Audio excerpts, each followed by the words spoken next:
Let me ask you something. What if a disaster on the scale of the 2004 tsunami happened again?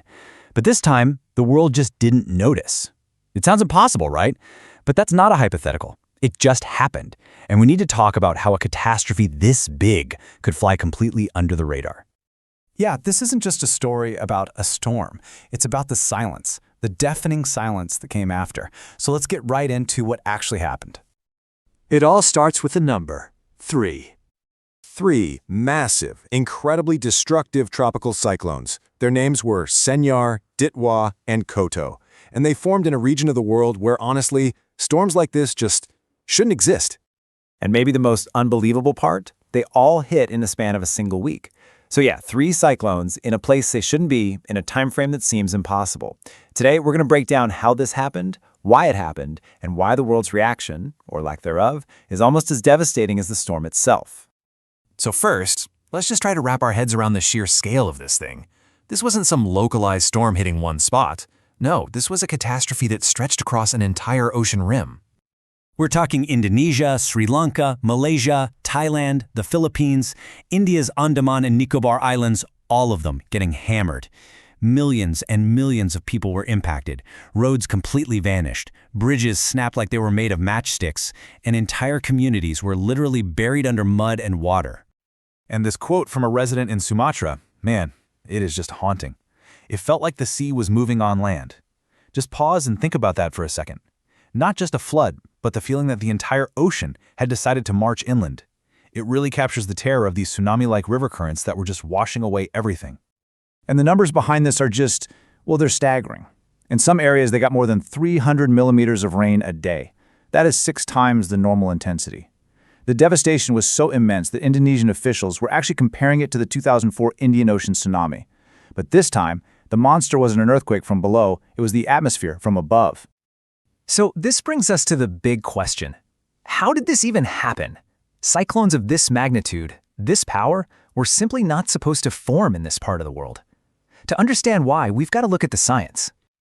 So why was this region always considered safe? For centuries, these countries were protected by a fundamental rule of planetary physics.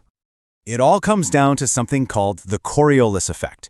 The easiest way to think of it is as the engine that gives a cyclone its spin. It's a force generated by the Earth's rotation. But here's the key. That force is naturally almost zero right at the equator. So the rule was always pretty simple. No spin, no cyclone. But here's the frightening part.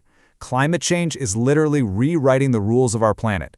The oceans are warming up so dramatically, and these key climate patterns like the Indian Ocean dipole, which is kind of like a seesaw of sea surface temperatures, are being altered so much that they're creating enough raw energy to just overpower that weak Coriolis effect. The planet's natural safety zones are starting to vanish. And you know what? We had a warning. We saw this coming.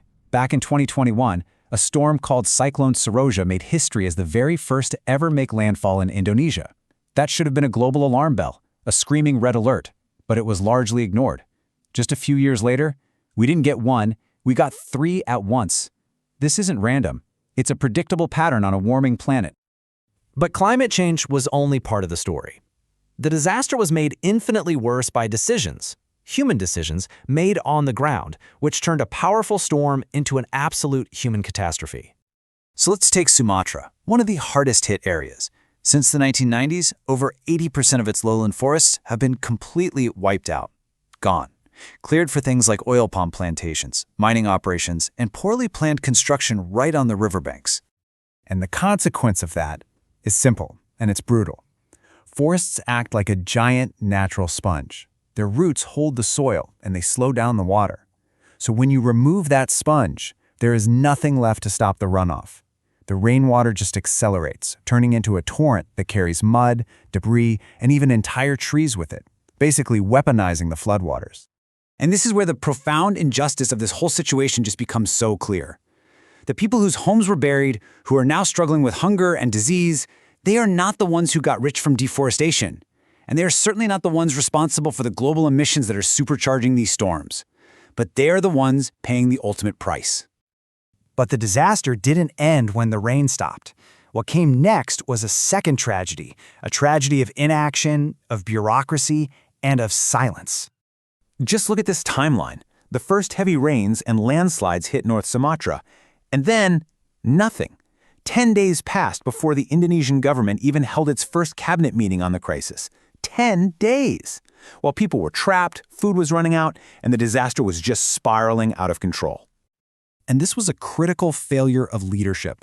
Other countries that were hit, like Sri Lanka, they declared a national emergency and asked for international help. But in Indonesia, the lack of an official declaration meant that international aid was just stuck in bureaucratic limbo. That delay had devastating consequences, leaving millions of displaced people without food, water, or medical care. And the global response? Almost total silence. No major statements from the European Union or the United States. And the media, for the most part, completely failed to connect the dots, reporting on regional flooding instead of the massive, interconnected climate event that it truly was. So let's just zoom out for a second, because this isn't just a story about one storm or even three. It's about a pattern. It's a message from a planet that is being fundamentally reorganized by climate change. So let's be absolutely clear. This was not just a flood. This was not just a storm. The Indian Ocean disaster was a climate tragedy. It's the direct result of a warming world creating storms where they never should have existed, with rainfall that shattered historical records, causing immense suffering that was largely ignored by the rest of the world. And that leaves us with one final, urgent question. You have to name a problem to even begin to solve it. So if we continue to look away, to mislabel these events, to ignore this clear and terrifying pattern, how can we ever hope to stop it? If you believe these stories need to be told and that we need to pay attention to the warnings our planet is giving us, then subscribe for more updates on the latest research. Because the next disaster won't wait for us to notice, and understanding these patterns is our best hope of preventing the next tragedy.